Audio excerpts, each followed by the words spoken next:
Yes, Will Solace was in Last Olympian. In my book, it was on page 194. The chapter was chapter 12. The name, I believe, is Rachel Makes a Bad Deal.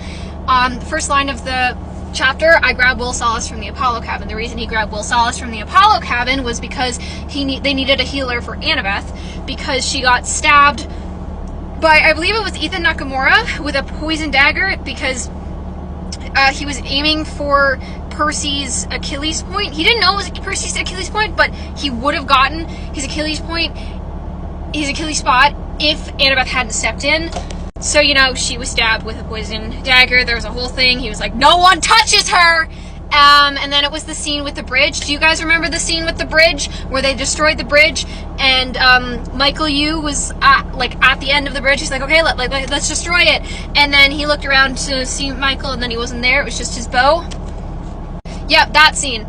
So he had all these other Apollo campers searching for Michael. He's like, I grabbed Will Solace from the Apollo cabin and had the other Apollo campers search for Michael. I can't remember the exact words after I grabbed Will Solace from the Apollo cabin. Shut up. And Will rides on a motorcycle with Percy. Percy just figures out how to drive a motorcycle, which I'm calling BS as a person who's been on a motorcycle. Holy shit. But also, another discussion. Don't talk to me about motorcycle safety. I will rant for hours. But yeah, he drove a motorcycle to get to Annabeth, and Will was on the back. Will healed Annabeth. The first thing he ever says, I believe, was, "It's not so bad, Annabeth."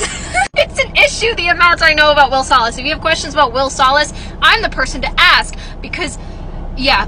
Will also is like, okay, we need mortal supplies, and he wrote some things down for Connor and Travis, and then they were like, oh yeah, we'll do that, and then Will's like, leave payment. It's like, leave something, don't just steal it. And then he goes with the Stoles to get the supplies. And later on in the book, it is mentioned that him and the other Apollo campers set up I don't even know how to say it, but they set up a kind of an infirmary sort of thing. And I believe those are the only times he is in Last Olympian, or directly mentioned in Last Olympia. Also in Lost Hero, he says he mentions Jake Mason became head counselor in the middle of the war, same as I did, actually. So there's a good chance that after nearly dying and then being pretty sure his brother died, several of his brothers actually, there were some Apollo casualties in that war, that he would have become counselor right after that. And Mans was calm. The most you see his composure slip is that he lets out a shaky breath when he sees that Annabeth's stab wound isn't that bad. That's it. He needs therapy.